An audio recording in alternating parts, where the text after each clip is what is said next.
આજરોજ સરખેજ સ્થિત ભારતી આશ્રમ ખાતે શ્રીમદ ભાગવત કથાનું ભવ્ય આયોજન કરવામાં આવ્યું હતું। કથાના આરંભ પૂર્વે સ્વર્ગસ્થ ચીનુભાઈ ભીખાભાઈ ભરવાડના નિવાસ સ્થાનેથી ભક્તિપૂર્વક પોથી યાત્રા કાઢવામાં આવી હતી।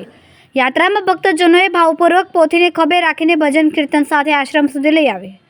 આશ્રમ ખાતે પહોંચ્યા બાદ દીપ પ્રાગટ્ય તથા પૂજન આરતી કરવામાં આવી હતી અને પૂજ્ય સંતોની હાજરીમાં ભગવત કથાનો ઔપચારિક રીતે પવિત્ર આરંભ કર્યો હતો। પોથી યાત્રા અને કથા પ્રારંભ દરમિયાન સમગ્ર વાતાવરણ ભક્તિમય બની ગયું હતું। કથાના પ્રથમ દિવસે પ્રસંગ મુજબ કથા વાચક મહારાજ શ્રીએ ભગવાનના મહત્વપૂર્ણ ઉપદેશો અને જીવન મૂલ્યો વિશે વિષાદ અને ભાવપૂર્ણ વિમર્શ કર્યો હતો। ભક્તોએ શ્રદ્ધા અને ભક્તિથી કથા સાંભળીને ભગવાનના ચરણોમાં સમર્પિત ભાવ વ્યક્ત કર્યો। આ વર્ષે પણ શ્રદ્ધાળુઓ માટે આધ્યાત્મિકતા અને ભક્તિથી ભરપૂર કાર્યક્રમનું વિશાળ આયોજન કરવામાં આવ્યું છે। કથાનું આયોજન અને સમય મર્યાદા અને કયા તારીખે કઈ કથા થશે તે જાણીએ। શ્રીમદ ભગવત કથા 25 જુલાઈથી 31 જુલાઈ 2025, સમય બપોરે 3 થી 6, વક્તા શ્રી ભગવતાચાર્ય શાસ્ત્રીજી ભાવેશભાઈ દવે, સ્થળ શ્રી ભારતી આશ્રમ સરખેજ। શ્રી શિવકથા તારીખ 2 ઓગસ્ટથી 11 ઓગસ્ટ 2025, સમય બપોરે 3 થી 6, વક્તા શિવકથાકાર શ્રી મુકેશ ભારતીજી, સ્થળ શ્રી ભારતી આશ્રમ સરખેજ। ભગવાન શંકરના મહિમાને અનુભવવા સર્વે શિવ ભક્તોને હાર્દિક આમંત્રણ। શ્રી દેવી ભાગવત કથા તારીખ 12 ઓગસ્ટથી 18 ઓગસ્ટ 2025, સમય બપોરે 3 થી 6, વક્તા દેવી ભાગવત કથાકાર શ્રી યોગેશભાઈ ગઢવી, સ્થળ શ્રી ભારતી આશ્રમ સરખેજ। માતાજીના સ્તુતિમય પર્વે ભક્તિથી જોડાવા આમંત્રણ આપવામાં આવે છે। આ સમગ્ર કથાનો મહિમા શ્રી આંતરરાષ્ટ્રીય અધ્યક્ષ શ્રી મહામંડલેશ્વર શ્રી 1008 હરિહરાનંદ ભારતી બાપુના આશીર્વાદના સાથ સહકારથી ભવ્ય રૂપે યોજાશે। સર્વ ભક્તજનોને આ પવિત્ર અવસરોનો લાભ લેવા અપીલ કરવામાં આવે છે।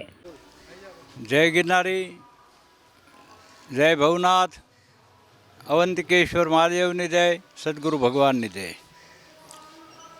આજ પવિત્ર શ્રાવણ માસની શુભ શરૂઆત, આજેથી શ્રાવણનો પ્રારંભ દેવ મહાદેવની પૂજા અર્ચન સવારમાં કર્યું।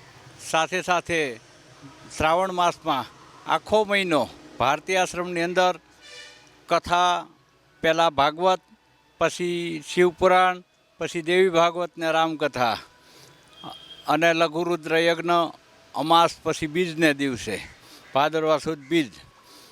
તો આવી રીતનો દર વર્ષે અમારા ગુરુદેવ બ્રહ્મલીન સદગુરુ વિશ્વંભર ભારતી બાપુ જે કાર્યક્રમ કરતા, એ રાબેતા મુજબ આ કાર્યક્રમની શુભ શરૂઆત આજથી થઈ રહી છે અને ભાવિ જનતાને પ્રાર્થના કે પધારો, અવંતિકેશ્વર મહાદેવની પૂજા સાથે બેસીને કરીએ અને મહાદેવને આરાધના કરીએ।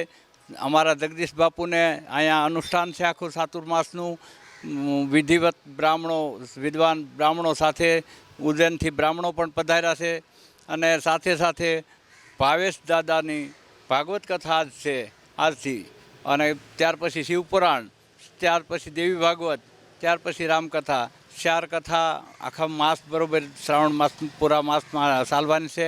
તો આની અંદર પધારવા ખાસ નમ્ર વિનંતી, ભાવભર્યું નિમંત્રણ। અમારે છોટુ મહારાજ, ઈકા બાપુ, અમારા અખાડાના થાણાપતિ છે ઈકા બાપુ, ઈશ્વરાનંદ ભારતી, છગનભાઈ, નાનુભાઈ ભરવાડ, બધા સહયોગથી આ કાર્યક્રમ ચાલે છે। ભાવિ જનતાને નમ્ર પ્રાર્થના કે પધારો શ્રાવણ માસની પૂજા અને કથા માટે।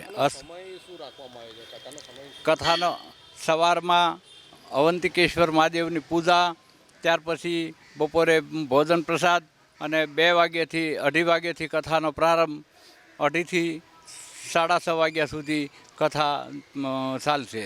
6:30 વાગ્યે આરતી કરી અને પછી ભગવાનની મહાદેવની આરતી અને ધૂન પ્રાર્થના કરીને પાછું રાતના કાર્યક્રમ, નાના કાર્યક્રમો પણ રાખવામાં આવશે। આજથી ભવ્ય હિન્દુ ધર્મમાં, હિન્દુ સનાતન ધર્મમાં શ્રાવણ મહિનાની શરૂઆત થવાની છે। એના સંદર્ભમાં શ્રી ભારતી આશ્રમ સરખેજમાં ભગવાન શિવજીનું અનુષ્ઠાન અને ભગવાન શિવજી માટે શિવજીના આખા મહિના દરમિયાન ભવ્ય ભાગવત કથાનું આયોજન, શિવપુરાણનું આયોજન અને સતી ભગવતનું આયોજન કરવામાં આવ્યું છે। એ બધા આયોજનો દરમિયાન જે પણ ભાવિ ભક્તો છે એ બધા ભાવિ ભક્તોને અહીંયા પધારીને ભગવાન મહાદેવજીના દર્શન કરવાના, દર્શનનું લાભ લેવા અને કથાનું સ્મરણ કરવાનું બધાને અમારી નમ્ર વિનંતી છે. પધારો અને મહાદેવજીના આશીર્વાદ લઈને શ્રાવણ પવિત્ર માસનું આશીર્વાદ ગ્રહણ કરો. અહીંયા ભારતી આશ્રમમાં સરખેજ ભારતી આશ્રમમાં જેમ દર વર્ષની જે આમ પરંપરા જે ચાલી આવે છે તે અમારા ગુરુ શ્રી હરિરાન ભારતી બાપુ એ પણ એમના નેત્ર હેઠળ અહીંયા ખૂબ ભવ્યતું ભવ્ય આયોજન રાખેલું. બધાને કથા સાંભળવા ભાવભર્યું આમંત્રણ. બોલો ગિરનારી મહારાજ કી. રિપોર્ટર શરીફ ગાછી.